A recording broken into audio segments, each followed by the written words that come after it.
The Selfish Path to Romance. Download Chapter 1 for free at drkenner.com and at amazon.com. Aren't you going back to bed? No, I'll just sit up for a bit. I'm feeling a bit blue. Anything you'd like to talk about? No, you need your sleep. It's nothing important. Just this feeling that my life's a gaping sinkhole and I'm just marking time while the flower of my youth rots on the vine. What do you do if you have a lot of thoughts just bouncing around in your head like, oh, I don't know what I'm going to do. I just feel down in the dumps. I'm depressed. I don't know how to get myself going. There's just no motor there. What do you do with those thoughts? Most people just let them simmer and it brings them down even further. They get more and more depressed. Well, with me today, I have the absolute pleasure of introducing Dr. Judy Beck, who is the director of the Beck Institute for Cognitive Therapy and Research, and she's the president of the Academy of Cognitive Therapy, where there are wonderful resources that any of us can go to and download, and we'll get that in a moment. She's also the clinical associate professor of psychology and psychiatry at the University of Pennsylvania, and she's written books and done many workshops nationwide and internationally, and her new book is Cognitive Therapy, Basics and Beyond, with a foreword in it from the father of cognitive therapy, who is her real-life father, Dr. Aaron Beck. Welcome to the program. Thank you, Ellen. Dr. Beck, if I'm feeling depressed like that, and these thoughts are just rolling around in my head about how I just don't know what I'm doing, I just feel so bummed out, I can't get myself going, what help me with that? What would you do with all of these negative thoughts that I'm just rolling in? The first thing that I would do is to find out a specific situation in which you were having these kinds of thoughts and feeling distressed. At work and in my marriage. Right. And I might give you the choice then. Which would you like to talk about first? At work. Okay. And did these kinds of thoughts come up this week at work? They came up a lot. Okay. Can you remember one particular time when you were feeling really depressed at work? Well, I just felt very inadequate. I see my coworkers, just they're cheerful. They answer the phone with a smile on their face, and I just say hello. And I just don't feel like I'm doing my job well. And so I feel inadequate. I feel very depressed. Right. Now, it's very important to realize that a part of depression is negative thinking. Everyone in the world who is depressed has negative, depressed thoughts. The good news is that oftentimes these thoughts are not true, or certainly not completely true.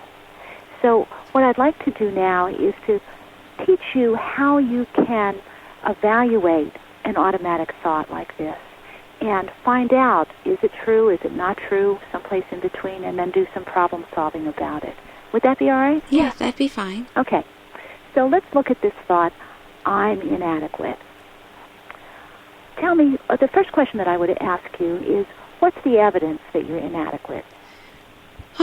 Well, sometimes I arrive late to work.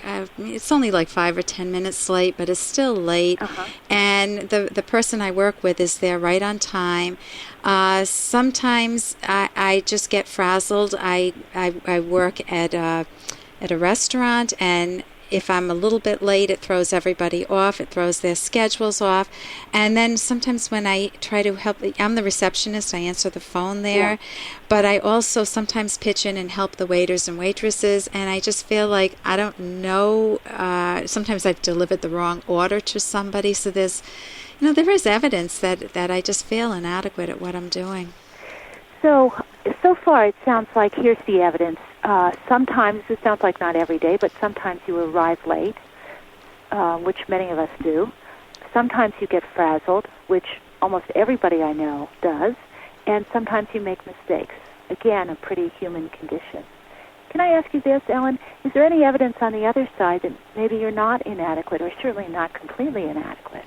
Well, they were very excited to hire me. They just think that I present myself well, that I'm very welcoming to people, even though I can stumble on the phone occasionally. Yeah. And I think the waiters and waitresses are happy that I pitch in, even if I occasionally blunder. I see. So there are some things at work that you do well. You present well, and you're welcoming, which is probably, am I right, the most important part of your job? Right, and I'm very good with children. Oh, and you get a lot of kids at the restaurant? It's not in the not later evenings, but during early evenings and on weekends, yes, we do. Well, how important that is, and I have to tell you, not everybody is good with kids, especially in a restaurant. Oh, I just get down on the floor with them sometimes and play, and I have a lot of fun. And it sounds to me as if, from what you're saying, even if you make mistakes, the waiters and waitresses are actually glad for your help, which I imagine they wouldn't be if you were doing a totally inadequate job. No, you know what happened the other day? Someone got really angry with me because I delivered the wrong meal, and not only did the customer get angry, he got angry, but the waiter got really angry at me too. So I wonder. Hey, I got to interrupt this because we've got to pay some bills. 30 seconds, that's it. A very quick ad, and then Ellen will be back. Romance. Ugh, I wish guys knew more about what we want from a relationship. Boy, I wish I knew more about what I want. Where's that ad I saw? Here it is. The Selfish Path to Romance. A serious romance guidebook. Download Chapter 1 for free at selfishromance.com and buy it at amazon.com. The Selfish Path to Romance. That is interesting. And not only did the customer get angry, he got angry, but the waiter got really angry at me too. So I wonder, is it possible that you're preoccupied with that incident and you're not recognizing all of the other things you did well that week, that day? Oh, that's absolutely going on. But how can you not? I mean, if somebody yelled at you, isn't that the only thing that comes to the forefront of your mind? Well, it's very normal for it to come to the forefront. But another thing that you can do for yourself is to say, okay, so that's true, but let me look at the entire picture. What else did I do today? What else did I do this week at work? Do you see how it's not really realistic just to look at one situation? It's so important to look at the whole picture. So you're saying that if I let my mind focus on the things that I just take for granted, they kind of go into the background for me, all the good things? Right. That would help me? I think it really would help if you recognized all of the good things that you're doing. How would I do that, though? Well, one thing is to be conscious as you go through the day of the things that you're doing okay. And my guess is that there are dozens and dozens and dozens of those things. So let's say a customer comes in and you greet them nicely. It's very important for you to say to yourself, okay, I did that well. Let's say you help a waiter out and you don't make a mistake. It's important for you to say, okay, I did that well. And go through your work day recognizing all of the things you're doing, not just the mistakes. Okay, and I think that would help me. I'm with Dr. Judy Beck right now, and Dr. Beck, we've been illustrating. How would you phrase it, what we're doing? We've been evaluating an automatic thought that you've had, a negative, depressed thought that's making you feel really bad. And when we evaluated and looked to see how accurate it is, we've actually found out that it's not accurate. Right. It was way off base. I played the role of a waitress. And basically, you help me see that if I collect evidence that even though my mind is riveted to the negative incident that week, if I collect all of the evidence, I'll see that I'm very competent and I'm very good at what I do and I'm well liked. And you don't want to take that one negative in your day and let it pull you down into a depression. That's exactly right. Yeah, so I want to thank you so much for joining us today. This is Dr. Judy Beck, and can you give some information on how people can get in touch with the Center for Cognitive Therapy? The best way is probably to check out our website, which is www.beckinstitute.org. Okay. And if they wanted any resources, what would you recommend that they go to? Another good website is www.academyofct, like cognitive therapy, academyofct.org. Okay, and thank you so much for joining us today. Thank you.